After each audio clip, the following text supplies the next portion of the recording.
So hello everyone, very good evening और स्वागत आप सभी का नर्सिंग अंडर 24/7 में। मैं विवेक कुमार शर्मा आप सभी का स्वागत करता हूं आपके अपने यूट्यूब चैनल पर। और आज हम लोग बात करने वाले हैं कि इंपॉर्टेंट टॉपिक जिसके बारे में बात करने वाले हैं। इस वीडियो को लास्ट तक जरूर देखिए रहिए। और क्योंकि इस वीडियो में मैं बताने वाला हूँ, आप सभी को पता है गुजरात स्टाफ नर्स जो वैकेंसी निकली है 1903 पोस्ट पर, क्या आप उन पर कौन कौन अप्लाई कर सकता है और कैसे अप्लाई करना है, क्या लास्ट डेट है, सब कुछ सारी बातें हम लोग जो है वो इस पर करने वाले हैं। तो एक बार सभी लोग हमारे साथ जुड़ जाइए और आज हम लोग देखेंगे इसको। और सेशन को लास्ट तक जरूर लाइक करिएगा, अगर आपको समझ में आए, सबको अच्छा लगे तो जरूर लाइक करिएगा इसको। चलिएगा, देखिए सबसे पहले तो मैं पूरी बात बता देता हूँ आप लोगों को। इसको थोड़ा सा और जूम कर देता हूँ। सबसे पहले तो नोटिफिकेशन गुजराती लैंग्वेज में आया है, लेकिन उसको हमने हिंदी में कन्वर्ट कर दिया है और उसमें अब आपके सारे जो कंफ्यूजन है उनको सबको क्लियर कर दूंगा मैं। देखिएगा, सबसे पहले तो कि आवेदन सीधी भर्ती के माध्यम से सबसे पहले चिकित्सा शिक्षा कार्यालय गांधीनगर राज्य सरकार के यहाँ पर कर्मचारी वर्ग के कुल 1903 पोस्ट हैं। कुल कितने पोस्ट हैं? 1903 पोस्ट है। और उनके लिए ये जो आवेदन है वो मांगे गए हैं, उनके लिए आवेदन मांगे गए सीधी भर्ती के माध्यम से आयोजित परीक्षा के माध्यम से आयोजित किया जाएगा। एप्लीकेशन फॉर्म 5 तारीख से स्टार्ट हो गए हैं, आप देख सकते हैं। एप्लीकेशन फॉर्म 5/10/24 से 3/11 तक जो है, मतलब 3 नवंबर तक फॉर्म फिल होंगे। और उसके लिए आपसे पासपोर्ट साइज का आकार का फोटो 15 KB का और हस्ताक्षर का नमूना, मतलब हस्ताक्षर 15 KB में मांगे गए हैं, जो कि JPG फॉर्मेट में चाहिए भैया। ठीक है, तो बहुत बेसिक सी बात है। लेकिन अब बात करते हैं मेन चीज पर कि भैया कौन कौन इसके लिए एलिजिबल है और क्या क्या बात होगी, पूरी बात करेंगे हम लोग।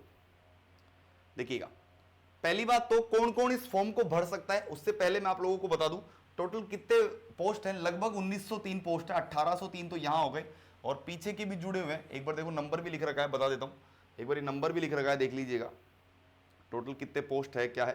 भाई आप लोगों को नंबर पूरा बता रखा है। 1903 पोस्ट पर ये जो है वो आप आवेदन कर सकते हैं। चलेगा, नंबर अभी आपको दिख जाएगा, पर मैं पहले इसकी एलिजिबिलिटी बता देता हूं कौन कौन इसके लिए एलिजिबल है।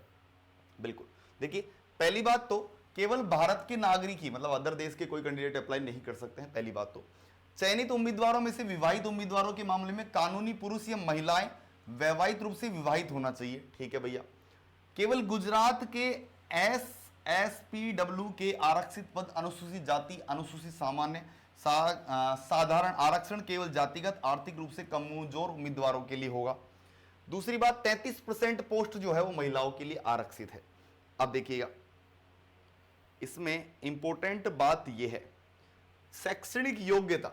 भारतीय nursing council, Indian nursing council INC या गुजरात नर्सिंग काउंसिल या general nursing and midwifery JNM अगर आपने किया है, मान्यता प्राप्त संस्थानों से प्राप्त किया है BSc basic nursing degree diploma, तो आप इसके लिए एलिजिबल है। मतलब INC college, INC recognise college से आपने नर्सिंग की है या गुजरात नर्सिंग काउंसिल के किसी कॉलेज से BSc नर्सिंग या GNM किया हुआ है मान्यता प्राप्त कॉलेज से, तो आप इसके लिए एलिजिबल हैं। दूसरी बात, यहां पर सहायक नर्स, और जो एक्सपीरियंस के लिए बात करेंगे, यहां पर सहायक नर्स और मिडवाइफ ANM महिला स्वास्थ्यकर्ता जो नियमित नियुक्ति पर पिछले 10 वर्षों से राज्य सरकार या पंचायत सेवा में कर्तव्यों का पालन कर रहे हैं और विज्ञापन में उल्लेखित BSc नर्सिंग या GNM की शैक्षणिक योग्यता रखने वाले भी इस पद के लिए आवेदन कर सकते हैं। मतलब जो ऑलरेडी वहां पर वर्किंग है वो भी इसके लिए आवेदन कर सकते हैं।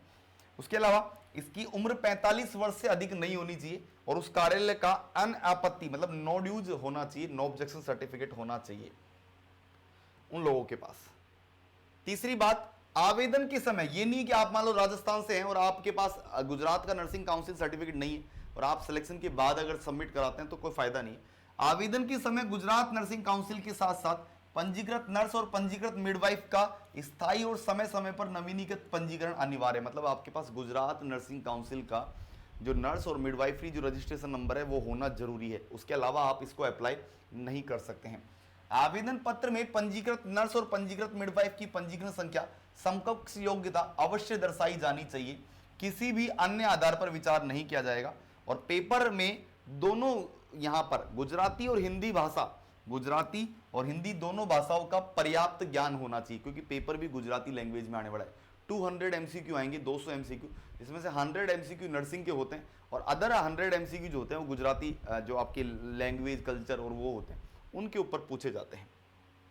उसके अलावा यहां पर कंप्यूटर के बारे में बेसिक जानकारी होनी चाहिए आप लोगों को, बुनियादी उपयोग और बुनियादी ज्ञान होना चाहिए, कंप्यूटर के बारे में बेसिक नॉलेज होनी चाहिए। उसके अलावा यहां पर आप देख सकते हैं अनुसूचित जाति गुजरात के रहने वाले ही होने चाहिए, इनको ही शैक्षणिक रूप से क्या जो है दिया जाएगा यहां पर आरक्षण का लाभ। उसके अलावा समिति द्वारा प्रमाण पत्र होने पर भी अलग अलग बातें बोली गई, ईडब्ल्यूएस की भी बात उन्होंने बताई गई है। नेक्स्ट, आवेदन की अंतिम तिथि 3/11/2024 है और 20 वर्ष से कम अगर उम्मीदवार है, उम्मीदवार की आयु अगर 20 वर्ष से कम है तो आप इसके लिए एलिजिबल नहीं है।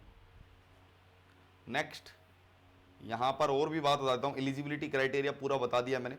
देखो एग्जाम पैटर्न भी बता देता हूं, परीक्षा ओएमआर ऑप्टिकल मार्क रीडर विधि का सहारा लिया जाएगा, ओएमआर के मतलब ओएमआर होगा, जिसमें से नर्सिंग के 100 क्वेश्चन होंगे और गुजराती विषय के 100 क्वेश्चन होंगे, मतलब टोटल 200 एमसीक्यू होने वाले हैं।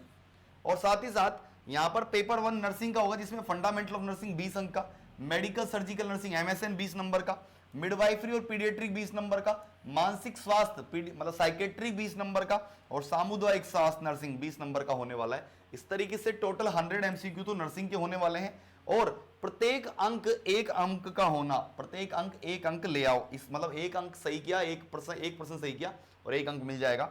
टोटल इसी प्रकार 100 अंकों का होगा और साथ ही साथ जो गुजराती माध्यम होंगे उसमें क्या आएंगे 100 अंकों के लिए, 100 अंकों के लिए उसमें होगा।